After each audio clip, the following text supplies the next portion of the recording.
3 months into their marriage, Zylara discovered new depths to Marcus that surprised her daily. He had taken to morning meditations in their private garden, sitting motionless for hours while sunrise painted the sky in shades of amber and violet. When she asked about this practice, he simply smiled and said it helped him maintain balance. Balance for what? She had asked, but Marcus would only kiss her forehead and change the subject. The palace staff adored their new prince consort. Unlike previous royal husbands who had demanded elaborate ceremonies and constant attention, Marcus preferred to work alongside the servants. He helped in the kitchens, learned to tend the exotic plants in the conservatory, and even assisted with maintenance of the palace's ancient stone walls. The human prince fixed our water purification system, one servant whispered to another, with his bare hands without any tools. How did he know exactly which components were failing? Marcus's technical knowledge impressed everyone. He could diagnose problems with machinery that had baffled Zephyrian engineers for decades. When asked how he learned so much about their technology, he would shrug modestly and explain that all technology followed similar principles once you understood the underlying physics. What Zylara found most endearing was how Marcus interacted with children. During public ceremonies, he would kneel to their level, listen to their questions with serious attention, and answer in simple words that made complex ideas understandable. The children of Zephyr Prime, who had been taught to fear aliens, instead competed for his attention. Uncle Marcus, a young girl named Zilka, asked during one festival, "Why are your eyes so small compared to ours?" Marcus laughed, his eyes crinkling with genuine amusement. "Evolution gave us what we needed, little one. Your eyes are perfect for seeing in different light spectrums. Mine are good for focusing on details." "What kind of details?" another child piped up. For just a moment, something flickered across Marcus's expression, too quick for the children to notice, but Zylara caught it. "All kinds of details," he said carefully. "Sometimes knowing small details can be very important." That evening, as they prepared for bed, Zylara confronted her husband about the moment she had witnessed. "There's something you're not telling me about your abilities." Marcus paused in brushing his teeth, a human hygiene ritual that had amused her at first. "Everyone has secrets, my love. Some are just better left undisturbed. I'm not everyone. I'm your wife and your queen." He turned to face her, and for the first time since their wedding, she saw something guarded in his eyes. "Some knowledge is a burden, Zylara. I came here to escape that burden, not to share it." Before she could press further, alarms began blaring throughout the palace.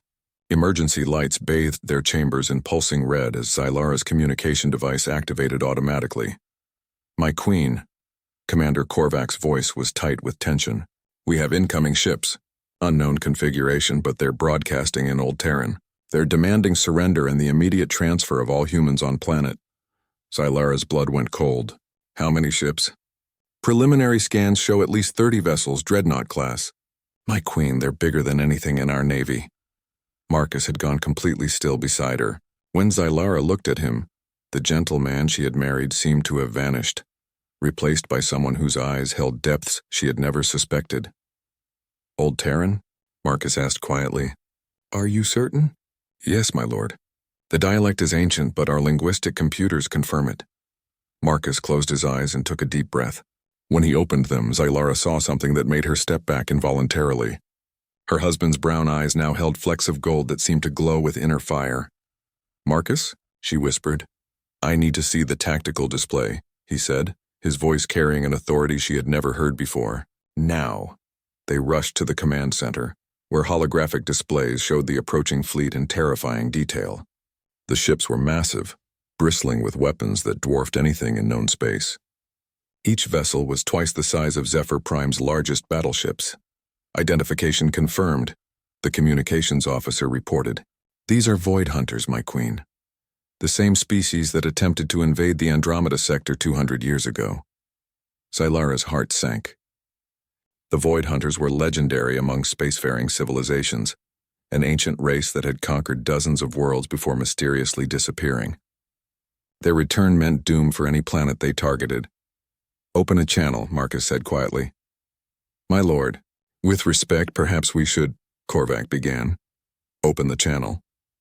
The words weren't shouted, but every person in the command center immediately obeyed. Something in Marcus's tone brooked no argument.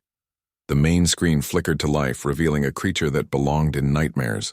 The Void Hunter captain was insectoid, with multiple eyes and mandibles that clicked as it spoke.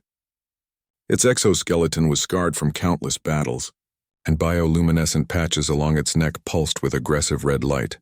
Primitive creatures, the alien's voice was translated into Zephyrian. You harbor a human. Surrender the specimen for study, and your deaths will be swift. Marcus stepped forward into the camera's range. The moment the Void Hunter saw him, its entire demeanor changed. The aggressive posturing vanished, replaced by what could only be described as shock. Impossible, the creature hissed. The readings were false. You cannot be here. Hello, Thecnor, Marcus said calmly. It's been a long time.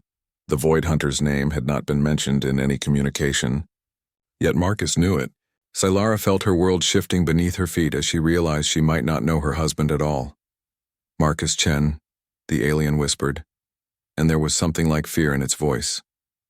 The report said you had died. The war ended when your ship was destroyed. Reports of my death were greatly exaggerated, Marcus replied with that same gentle smile Sylara loved, but now it seemed to carry an entirely different meaning. You cannot interfere. The harvest rights to this sector were granted by the Galactic Accord of... The Galactic Accord was nullified when your species violated the Geneva Conventions on Proxima 7, Marcus interrupted. You remember Proxima 7, don't you, Thecnor? You were there. The Void Hunter's bioluminescent patches flickered rapidly, a sign of distress in their species. That was war. Casualties were acceptable under children, Thecnor. You harvested children for your breeding programs. The temperature in the command center seemed to drop several degrees. When Marcus spoke again, his voice was still quiet, still controlled, but underlying it was something that made Zylara's psychic senses recoil in instinctive terror. You have 10 minutes to remove your fleet from this system, Marcus continued. If you're still here after that, I will show you why the Void Hunters chose to hide at the edge of dark space for 2 centuries, rather than risk another encounter with humanity. The transmission ended abruptly. In the silence that followed, every eye in the command center was fixed on the gentle man who had just threatened a fleet of legendary warriors. Commander Marcus Chen wiped the sweat from his brow as he finished calibrating the last atmospheric processor in the mining colony.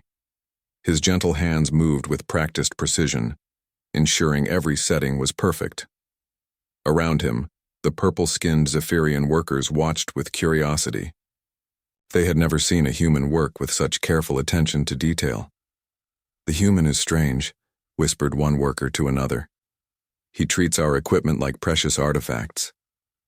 Marcus smiled softly, understanding their language through his neural translator. Everything deserves respect, he said quietly, his voice barely above a whisper. Even machines have their purpose. The workers exchanged glances. In their experience, most species conquered through force and treated others as inferior. But this human was different. He had arrived 3 months ago as part of a diplomatic mission, and instead of demanding tribute or flexing military might, he had simply asked if he could help. Queen Zylara had been watching from her palace overlooking the mining facilities. Through her advanced telescopic viewers, she observed the human's every movement. His dark hair caught the alien sunlight, and his brown eyes held a warmth she had never seen in any warrior species. Unlike the brutal conquerors who had tried to claim her world, this human moved with gentleness. My queen, her advisor Korvac spoke carefully, the human requests an audience with you. Zylara's heart fluttered unexpectedly. She was the most powerful being on Zephyr Prime, capable of leveling mountains with her psychic abilities. She commanded fleets of warships and had personally fought off 3 invasion attempts. Yet something about this soft-spoken human made her feel vulnerable. Bring him to the Crystal Gardens, she commanded, trying to keep her voice steady. Marcus arrived at the appointed time, carrying a small device in his hands. He bowed respectfully, but not in the cowering manner of most visitors. His bow was confident, equal to equal. Your Majesty, he said, his voice gentle but clear. I've brought you something. The device in his hands was simple, a small holographic projector showing images of Earth. But what captivated Zylara were the scenes it displayed. Humans caring for animals, tending gardens, building homes with their families, children playing in parks. No weapons, no conquests, no displays of dominance. This is your world, she asked, her violet eyes wide with wonder. Marcus nodded. "We're not all warriors, Your Majesty. Most of us just want to live peacefully, to create rather than destroy." For the first time in her century of life, Xylara felt her defensive walls crumbling. She had built her power on the assumption that strength meant everything. Yet here was a being who seemed to derive strength from gentleness. "You're not what I expected," she admitted, her mental barriers lowering slightly. Marcus smiled, and the expression transformed his entire face. "I hope that's not disappointing, Your Majesty." Their conversations continued over the following weeks. Marcus would finish his work at the mining facility and then visit the palace gardens. They spoke about philosophy, art, and the beauty of different worlds. Xylara found herself looking forward to these meetings with an anticipation that both thrilled and terrified her. One evening, as twin moons rose over Zephyr Prime, Xylara made a decision that would have shocked her advisors. She reached out with her mind, gently touching Marcus's consciousness. Instead of the typical mental shields most species erected, she found warmth and openness. His thoughts were like a calm ocean, deep and peaceful. "Marcus," she said softly, "I've never met anyone like you." He turned from where he had been admiring her exotic flowers. "Nor I you, Xylara." The use of her name, without title or formality, should have been an insult. Instead, it sent warmth spreading through her entire being. When he stepped closer, she didn't retreat. When he gently took her hand in his, she didn't pull away. "I know we're different species," Marcus whispered, "but I feel something here that I've never felt before." Xylara's psychic abilities let her sense the truth in his words. There was no deception, no hidden agenda. This human genuinely cared for her, not for her power or position, but for who she was beneath the crown. "The council will think I've lost my mind," she said with a laugh that sounded almost human. Marcus squeezed her hand gently. "Then maybe it's time to stop living for the council and start living for yourself." Their courtship was unlike anything in Zephyrian history.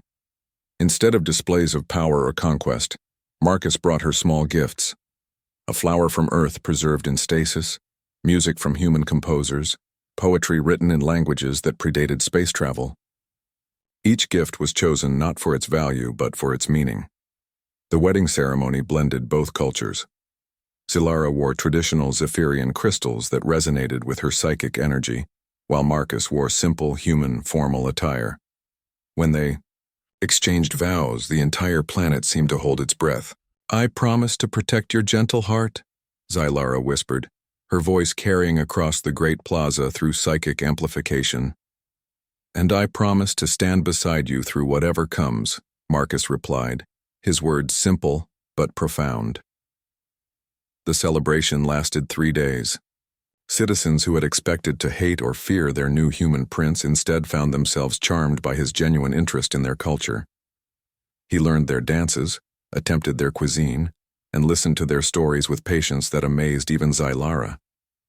But as their honeymoon period began, neither Marcus nor Xylara realized that their peaceful existence was about to be shattered. Deep in space, sensors had detected the unusual psychic emanations from their bonding ceremony.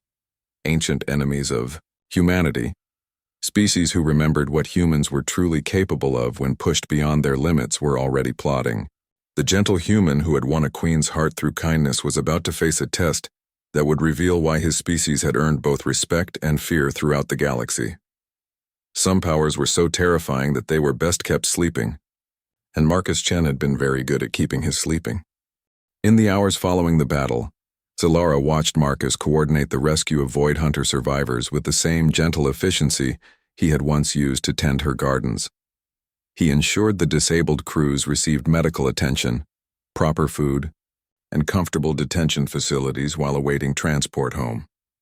The contrast between his devastating military capabilities and his compassionate treatment of defeated enemies left everyone around him struggling to understand who he really was.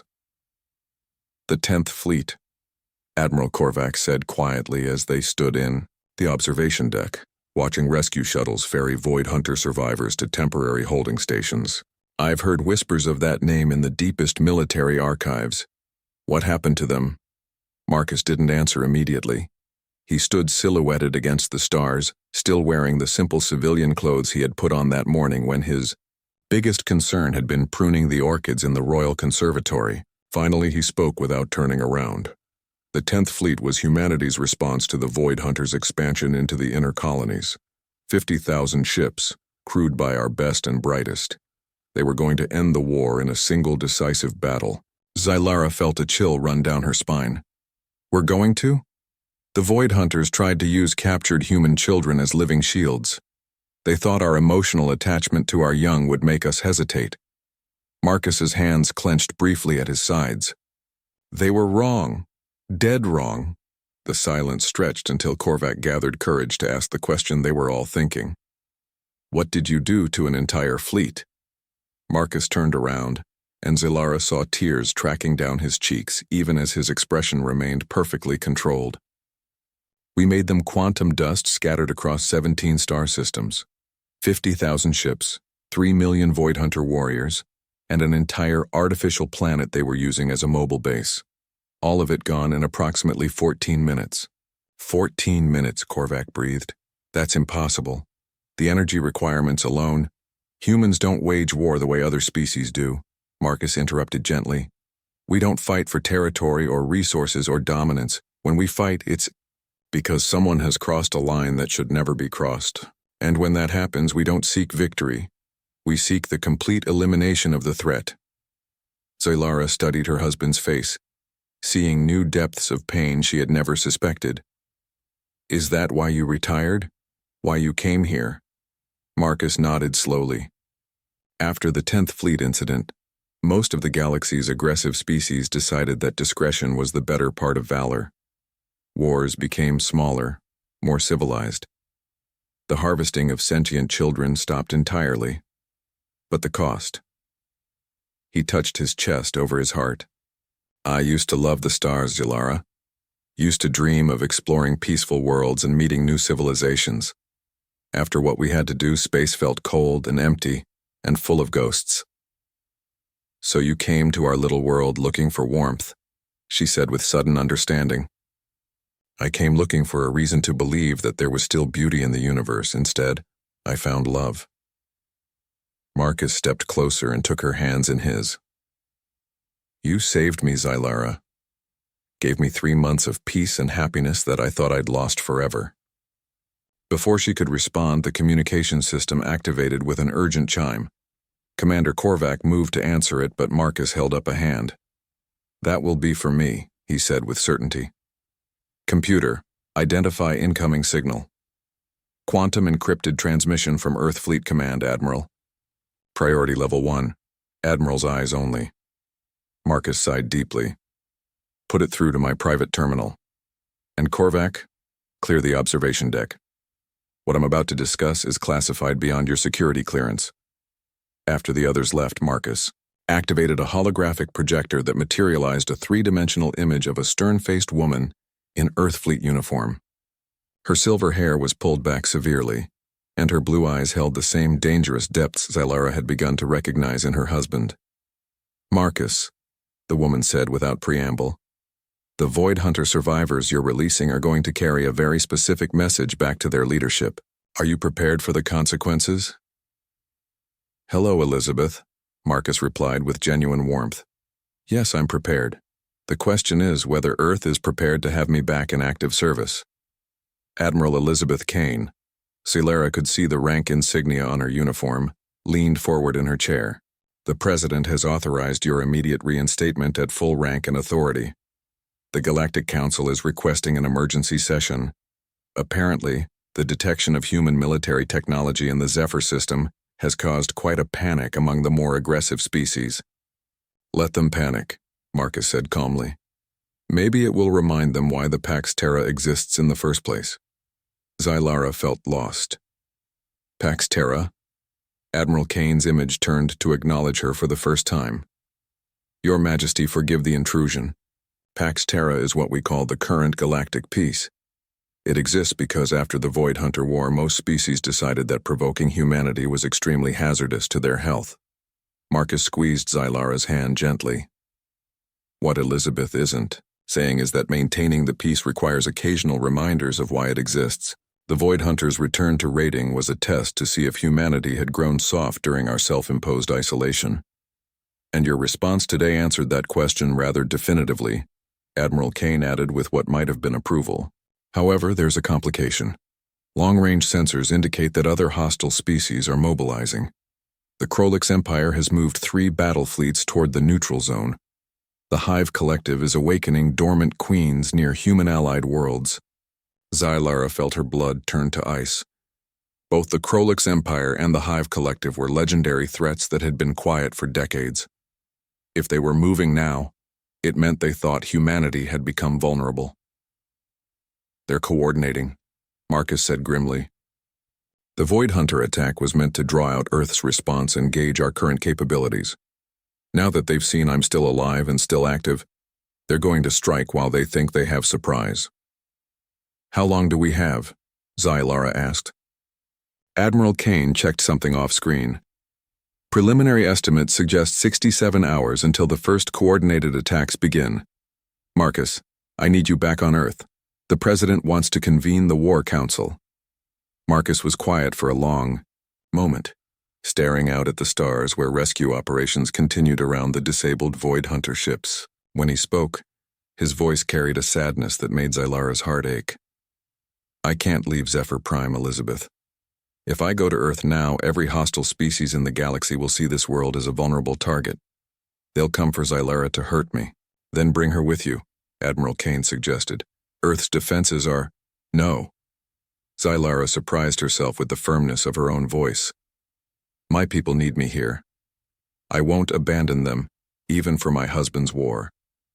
Marcus looked at her with such love and pride that it took her breath away. "Then I guess the War Council will have to meet here. Elizabeth, tell the President that Admiral Chen requests Earth Fleet support in defending Zephyr Prime. If the galaxy wants a reminder of human capabilities, we'll give them one they'll never forget." Admiral Kane smiled for the first time in the conversation, and the expression was distinctly predatory. "Marcus, you just made a lot of admirals very happy. They've been hoping for an excuse to take the fleet out for a proper exercise." As the transmission ended, Xylara realized that her quiet little world had just become the center of what might be the most important military operation in galactic history, and her gentle husband, the man who meditated in gardens and fixed broken machines, was about to remind the universe why humanity was the most feared species among the stars. 18 hours after Admiral Kane's transmission, the first Earth Fleet vessels began emerging from hyperspace at the edge of the Zephyr system. Xylara stood beside Marcus in the command center, watching displays fill with ship signatures that defied everything she thought she knew about naval architecture. The human vessels were smaller than she had expected. Elegant, streamlined shapes that seemed to flow through space rather than simply traveling through it. But the energy readings they generated made her planet's most powerful battleships look like children's toys. "How many ships is that?" she asked in wonder as more contacts appeared on the display. Marcus checked the tactical readouts with professional interest. "Looks like Elizabeth brought the 5th, 9th, and 13th fleets. Probably around 8,000 ships total." Commander Korvac nearly choked on his morning beverage. 8,000? Admiral, that's more firepower than most civilizations possess in their entire military. "The human saying applies here," Marcus replied calmly. "If you want peace, prepare for war." The galaxy is about to discover that humanity has been preparing very thoroughly during our period of peaceful isolation. A new alarm chimed, and the communications officer looked up with excitement. "My queen, Admiral Kane is requesting permission to come aboard. Her shuttle is requesting landing clearance." "Grant it," Xylara commanded, then turned to Marcus. "I want to meet this woman who knows all your secrets." 20 minutes later, Admiral Elizabeth Kane strode into the command center like she owned it. Up close, she was even more intimidating than her hologram had suggested. She moved with the controlled precision of a predator, and her blue eyes missed nothing as they catalogued every person and system in the room. "Your Majesty," she said with a bow that was respectful but not subservient. "Thank you for hosting this operation. Marcus tells me you've chosen to remain on Zephyr Prime despite the risks." "This is my world," Xylara replied simply. My people are here. Admiral Kane smiled, and for the first time, the expression seemed genuine rather than predatory. I can see why Marcus fell in love with you. He always did prefer beings of substance over those of mere beauty. Elizabeth, Marcus warned with fond exasperation. What? It's true. Kane moved to the central tactical display, which had automatically reconfigured to show fleet dispositions. Marcus, we've received intelligence updates during transit. The situation is worse than our initial assessment suggested. The main screen shifted to show a galactic map dotted with red indicators. The Krolix Empire has activated dormant battle groups we didn't even know existed. The Hive Collective has awakened 17 queenships, and there are signs that the Void Hunters were just the first wave. They have reinforcements massing at the galactic rim. Xylara studied the map with growing dread. How many hostile forces are we facing? Conservative estimates put it at roughly 40,000 ships across all three species, Kane replied matter-of-factly. They're planning a three-pronged assault designed to overwhelm Earth's ability to respond to multiple simultaneous threats. The number was staggering. Even with Earth's 8,000 ships, they would be outnumbered 5-1. Xylara looked at Marcus, expecting to see concern or fear, but instead found him studying the tactical display with analytical detachment. 40,000, he mused. That's actually fewer than I expected. Elizabeth, have they coordinated their attack timing? Intelligence suggests they're planning simultaneous strikes in. Kane checked her chronometer. 41 hours. The theory seems to be that if they hit Earth, our major colonies, and our allied worlds all at once, we won't be able to mount an effective defense. Marcus nodded thoughtfully. Classic mistake. They're thinking like territorial armies fighting for resources. Show me their fleet compositions. The display updated to show detailed breakdowns of enemy forces. Xylara watched her husband analyze the data with the same focused attention he had once given to her atmospheric processors, making notations and calculations that meant nothing to her but clearly revealed patterns to his trained mind. They're making several assumptions, he said finally. First, that we'll try to defend every target equally. Second, that our fleet capabilities haven't improved during our isolation period. And third, that we'll fight defensively rather than taking the initiative. Admiral Kane grinned with anticipation. I take it you have a different strategy in mind? I have a strategy that will end this war in approximately 6 hours and ensure that no coalition of hostile species attempts something like this again for the next 2 centuries. Marcus turned to address the entire command center. Elizabeth, I need you to begin moving our forces into position for Operation Sunrise. Xylara had never heard the term before, but she saw every human officer in the room stiffen with something between excitement and apprehension. Kane herself looked surprised. Marcus, Sunrise was theoretical. The Joint Chiefs classified it as too devastating for practical implementation. The Joint Chiefs classified it as too devastating for use against single opponents, Marcus corrected. When facing a coordinated assault by 3 of the most aggressive species in the galaxy, devastating is exactly what we need. He moved to a secondary console and began entering authorization codes. Computer, Access Warplan Sunrise, Authorization Chen Omega 7. Admiral, the computer responded in its calm voice. Operation Sunrise requires unanimous authorization from the War Council and presidential approval. Current authorization level insufficient. Marcus smiled grimly and activated his communication system. Admiral Kane, as senior officers present, I'm requesting emergency authorization for Operation Sunrise under the provisions of the Existential Threat Protocol. Kane was quiet for a moment, then nodded slowly. Computer, Authorization Kane Alpha 4. I concur with Admiral Chen's assessment of existential threat. Authorization accepted. Operation Sunrise is now active.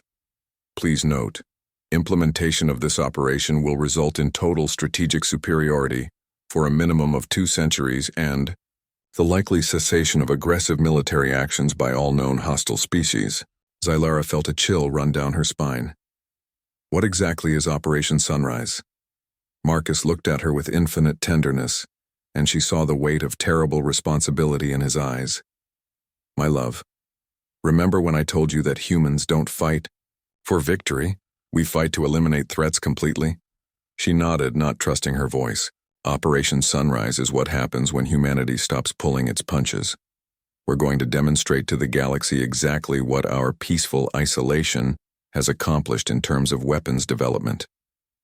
He touched her face gently.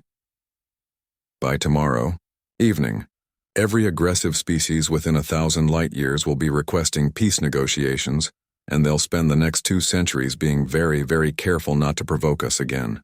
Admiral Kane was already coordinating fleet movements, her hands dancing across tactical displays with practiced efficiency. Marcus, the President has been briefed. Full authorization is granted. The fleet is moving into attack positions. Zylara watched the human ships reorganize themselves into formations that seemed almost artistic in their precision. Each vessel moved with purpose, taking positions that transformed the entire formation into a single unified weapon system. How long before the enemy realizes what's happening? She asked. Marcus checked his chronometer one more time. About 37 hours, just long enough for them to commit to their attack plans and move their forces into positions where they can't retreat effectively. He turned to face the main display, where distant stars twinkled peacefully, unaware that they were about to witness the most decisive military action in galactic history. Computer, begin countdown to Operation Sunrise. All fleet commanders, this is Admiral Chen. In 36 hours, we're going to remind the galaxy why humanity earned the right to peace. The command center remained frozen in stunned silence as Marcus turned away from the communication console. Zylara watched her husband with new eyes, seeing details she had somehow missed before. The way he moved with unconscious precision, how his gaze automatically catalogued every exit and defensive position, the fact that his breathing remained perfectly calm despite the crisis. "My queen," Korvac whispered urgently, "the Void Hunter fleet is not withdrawing. They're moving into attack formation." Marcus checked his chronometer, a simple device Zylara had always assumed was for keeping human time. 8 minutes and 30 seconds remaining. "Marcus," Zylara said carefully, "I think it's time you told me who you really are." He met her gaze, and she saw pain there alongside something far more dangerous. "I'm exactly who I told you I was, my love. A man who came here seeking peace. But sometimes our past doesn't allow us to stay peaceful." The tactical display showed the Void Hunter ship spreading into a classic siege formation. Each vessel was powering up weapon systems that could reduce continents to ash. Zylara's military advisors were frantically calculating odds that grew worse by the second. "We could evacuate the major population centers," one general suggested desperately. "If we start now, we might save 60% of the civilians." 40% casualty rate is unacceptable," Marcus said quietly. His voice carried the same gentle tone he used when reading bedtime stories to the palace children, but now Zylara heard the steel beneath it. "My lord, with respect, we have no choice," Korvac replied. "Our entire fleet combined couldn't stop even one of those dreadnoughts." Marcus walked to the central console and placed his palm on the scanner. Immediately, access panels that Zylara hadn't even known existed slid open throughout the command center.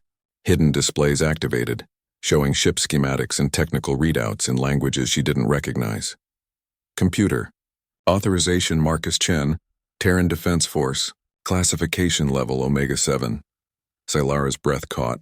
Omega classifications were theoretical in most military structures, reserved for weapons or personnel so dangerous that their very existence was classified above top secret. Authorization. Confirmed, the computer responded in perfect, unaccented Terran. "Welcome back, Admiral Chen. All concealed systems are now online." Admiral. Her gentle husband who meditated in gardens and fixed water purifiers was an admiral in Earth's most secretive military division. "Marcus," she whispered, "what have you done to my planet?" He turned to her with infinite sadness in his eyes. "I turned it into the safest place in the galaxy, my love. I just hoped we'd never need to prove it." New displays materialized around the command center, showing three-dimensional maps of Zephyr Prime's surface and orbital space. Red dots appeared scattered across continents and moons. Dozens of them, hundreds of them. "What are those markers?" a technician asked in amazement. "Defense installations," Marcus replied matter-of-factly. "I've been building them for 3 months. Every atmospheric processor I fixed was actually a disguised weapons platform. Every piece of infrastructure I improved contains military-grade shield generators and offensive capabilities. Korvac stared at the displays in disbelief. You turned our entire planet into a fortress?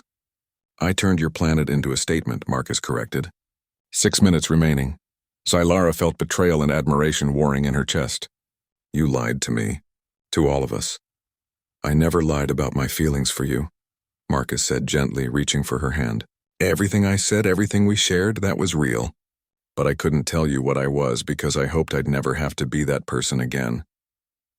The Void Hunter fleet had completed its formation. Massive weapon ports were opening along the hulls of the dreadnoughts, revealing energy cannons capable of cracking moons, my queen. They're preparing to fire, the communications officer reported. Marcus checked his chronometer again. 4 minutes, 12 seconds. Theknor was always impatient. You're going to let them attack? Xylara demanded. I'm going to let them commit an act of aggression against a defended world, Marcus corrected. There's a difference.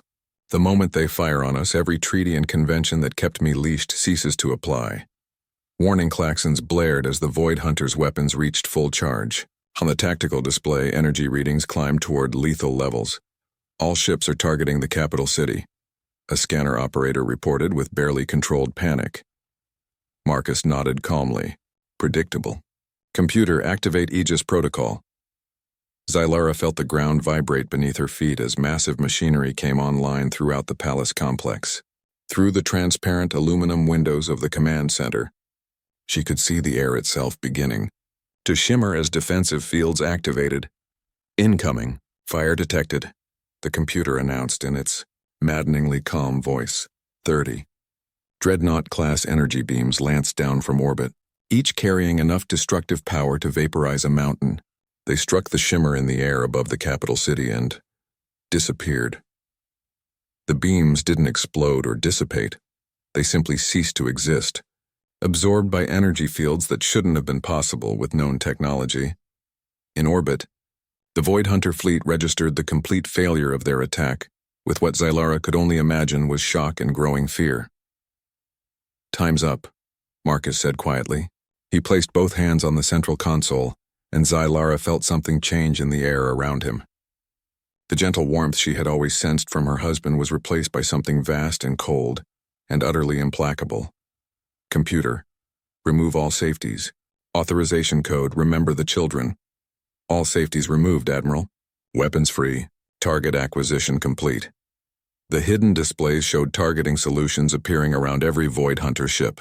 Not approximate locations, but precise coordinates down to individual hull sections. The computer had been tracking and analyzing the enemy fleet from the moment they entered the system. Marcus, Xylara whispered. What are you going to do? He looked at her one last time, and she saw the man she loved still there beneath layers of military training and terrible responsibility. I'm going to remind the galaxy why humanity earned its reputation, and why that reputation made us retire from galactic politics. His hands moved across the console with practiced efficiency. Fire. The sky above Zephyr Prime lit up like a new sun as concealed weapons platforms revealed themselves. Energy beams of impossible intensity reached out from the planet's surface, from its moons, from hidden installations and asteroid fields that Marcus had somehow placed during his months of peaceful work. But these weren't the crude energy weapons of most civilizations. These beams moved and curved through space like living things, following evasive maneuvers and adapting to defensive countermeasures in real time. They struck the Void Hunter ships with surgical precision, disabling weapon systems, destroying engines, crippling life support. In less than 30 seconds, 30 Dreadnought-class warships, the terror of a dozen star systems, had been reduced to helpless hulks drifting in space. Marcus opened a new communication channel to the disabled fleet. When Theknor's face appeared on screen, the Void Hunter's bioluminescent patches were pulsing in patterns Xylara recognized as surrender and terror. Your crews will be rescued and returned to Void Hunter space with a message, Marcus said in that same gentle voice he used to wish her good night. Tell your leadership that Marcus Chen is no longer retired. Tell them that Earth remembers every atrocity, every violation of civilized warfare, every child harvested for their experiments. He leaned closer to the camera, and his brown eyes now blazed with golden fire. And tell them that if they ever threaten human allies again, They'll discover what happened to the rest of the 10th Fleet. The night before Operation Sunrise was scheduled to begin, Marcus couldn't sleep. He stood on the balcony of the royal chambers, staring up at stars that would soon witness the most devastating display of military power in galactic history. Zalara found him there in the pre-dawn darkness, still wearing the simple clothes he preferred over his newly restored admiral's uniform. "You're having doubts," she said softly, wrapping her arms around him from behind. Marcus leaned back against her warmth, grateful for her presence. "Not doubts about necessity. The coalition forces are moving exactly as predicted. If we don't stop them decisively, this war will drag on for decades and cost millions of innocent lives." "But," she prompted gently, "but once we demonstrate what humanity is truly capable of, we can never go back to being the peaceful species we pretended to be. The galaxy will fear us more than ever, and that fear will shape everything we do for generations to come." Zalara was quiet for a moment, her psychic abilities letting her sense the depth of his anguish. "Is there another way?" Marcus shook his head slowly.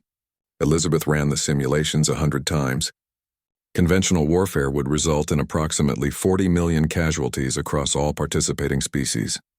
Sunrise will end the conflict with less than 50,000 losses, all military personnel who chose to participate in unprovoked aggression.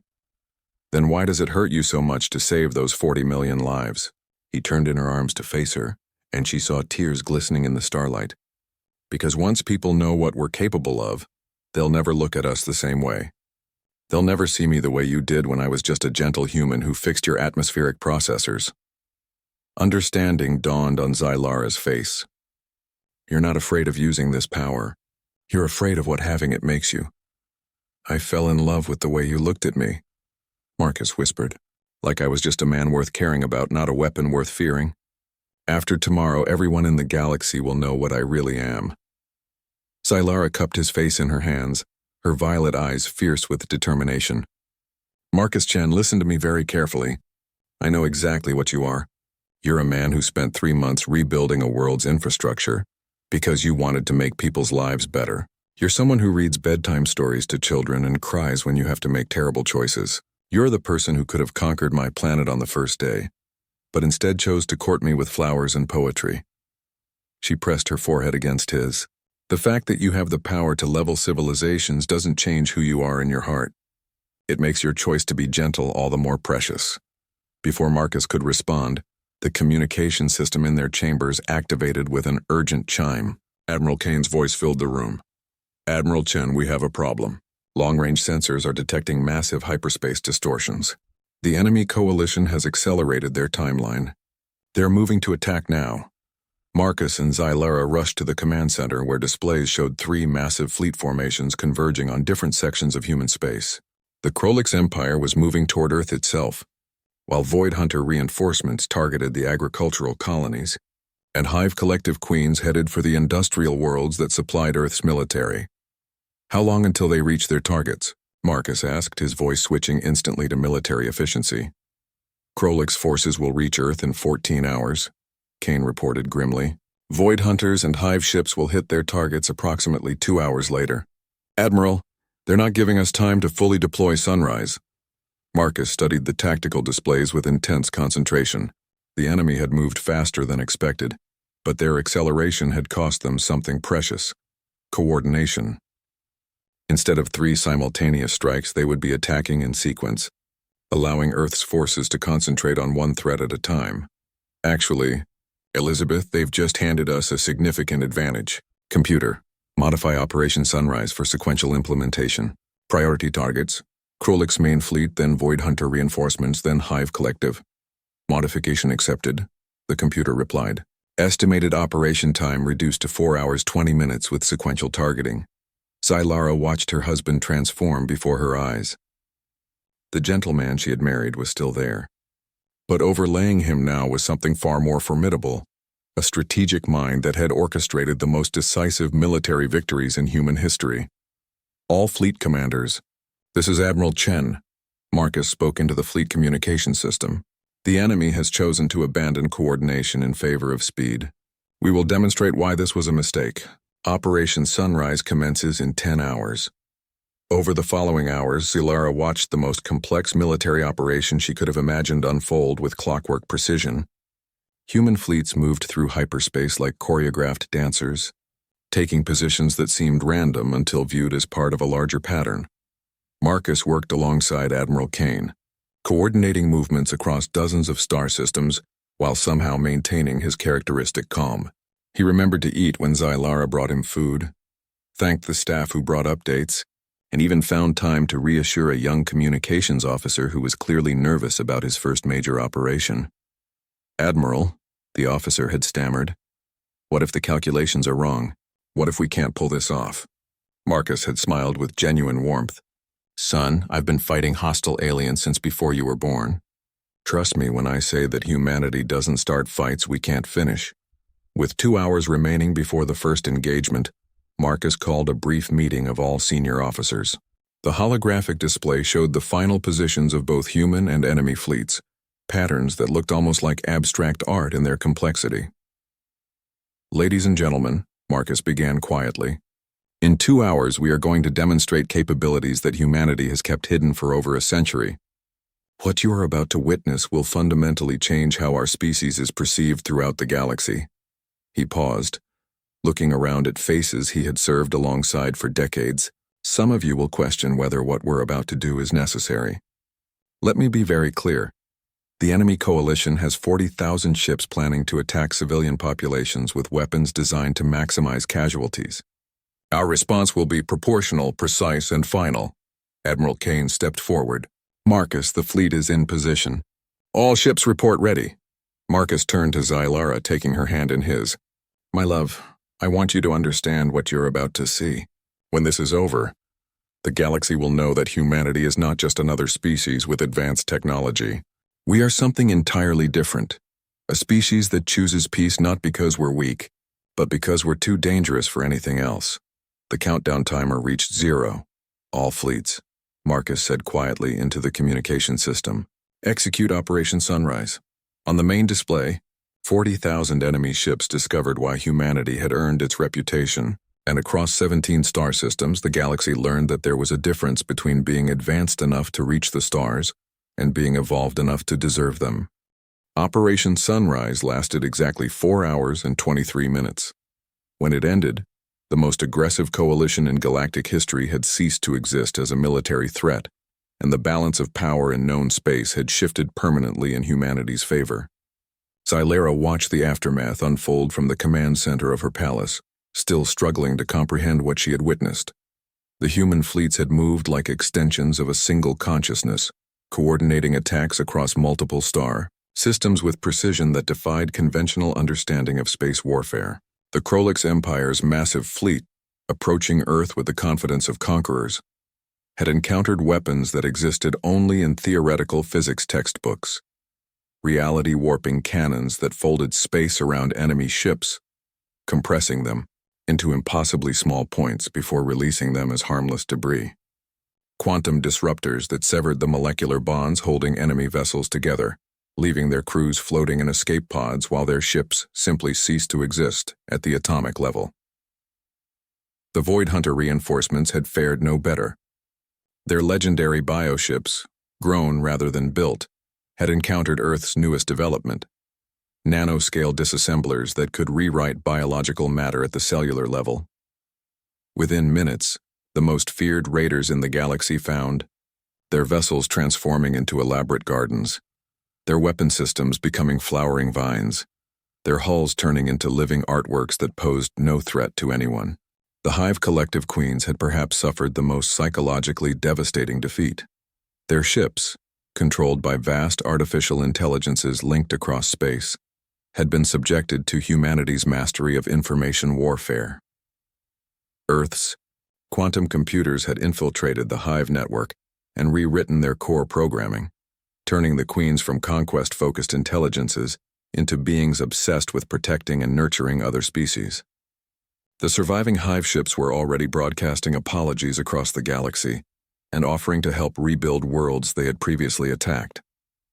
"Casualty reports," Admiral Kane announced as data streams updated on the central displays. "Coalition. Losses. 41,300 ships disabled or destroyed. Personnel casualties, 47,800 all military. Civilian casualties, 0. Marcus nodded with grim satisfaction. And our losses? 3 ships with minor hull damage, 12 personnel injured, none fatally. Admiral, in 4 hours we eliminated 40,000 enemy vessels while sustaining fewer casualties than most training exercises. Lara felt numb. It's over? Just like that? Not quite, Marcus replied gently. The military action is complete, but now comes the more difficult part: managing the peace. As if summoned by his words, communication requests began flooding in from across the galaxy. The main display filled with incoming messages from species that had been silent observers to the conflict, each one requesting immediate diplomatic contact with Earth. "My queen," the communications officer reported with amazement, "we're receiving surrender requests from 18 different species, none of whom were involved in the coalition attack." Admiral Kane laughed grimly. "Word travels fast. I suspect every aggressive civilization within 1,000 light-years is suddenly feeling very interested in peaceful coexistence."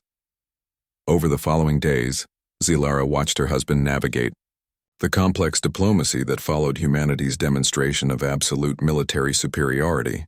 Representatives from dozens of species arrived at Zephyr Prime, which had somehow become the unofficial capital for post-war negotiations.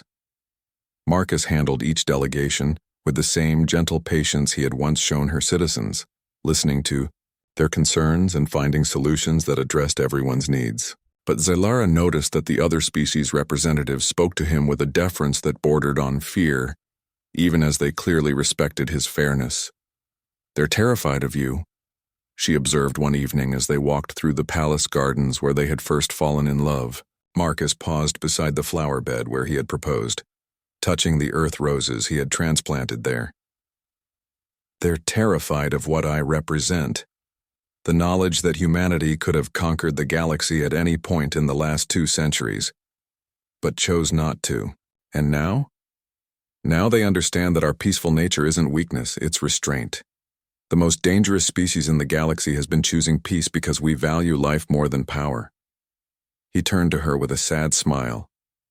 "It's a lesson that will keep the peace for generations, but at the cost of our anonymity." A week later, the Galactic Council convened its first emergency session in over a century. Marcus attended virtually, his image projected into the great chamber where representatives of hundreds of species gathered to address the new reality of human supremacy. Admiral Chen, the council chairman, began carefully.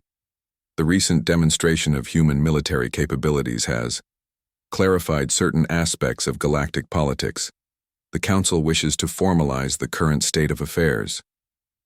Marcus leaned back, in his chair in the Zephyr Prime Command Center, his expression peaceful despite the weight of the moment.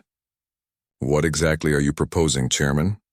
"We would like to offer humanity permanent leadership of the Galactic Council, with full authority over military affairs and the right to intervene in conflicts that threaten civilian populations." The offer hung in the air like a sword. Every person in the command center understood what was being presented: formal acknowledgement of human supremacy and the right to police the galaxy. Marcus was quiet for a long moment, his gaze distant. When he spoke, his voice carried the same gentle certainty Lara had fallen in love with. "The Council's offer is appreciated but unnecessary. Humanity has no desire to rule other species. We prefer to lead by example rather than authority." "Then what would you propose?" the chairman asked, clearly struggling to understand a species that would refuse ultimate power. "Humanity will continue to live according to our principles. We will defend those who cannot defend themselves, protect the innocent, and ensure that the galaxy remains a place where different species can coexist peacefully. But we will do so as guardians, not rulers." Marcus stood and moved to the window, where he could see the stars that now held a very different meaning than they had a week before. "The galaxy is big enough for all of us, Chairman. Humanity's role is to make sure it stays that way." 3 months later, Marcus and Lara stood in the same garden where their love story had begun, watching the sunset paint the sky in familiar shades of amber and violet. The galaxy was at peace, a deeper, more stable peace than it had known in centuries. The knowledge of human capabilities had transformed former aggressors into cautious neighbors, while humanity's restraint had earned them respect rather than just fear. "Any regrets?" Zylara asked, leaning against her husband's shoulder. Marcus wrapped his arms around her, breathing in the scent of the earth roses that now grew alongside Zephyrian flowers. "Only one. I wish we could have found this peace without having to show the galaxy our capacity for war. But you did find it, and more importantly, you chose it." Zylara looked up at him with all the love she had felt that first day he had fixed her atmospheric processors. "You had the power to rule the galaxy, and you chose to tend a garden instead." Marcus smiled, the expression transforming his face the same way it had during their first meeting. "I chose love over fear, creation over destruction. In the end, that's what makes us human."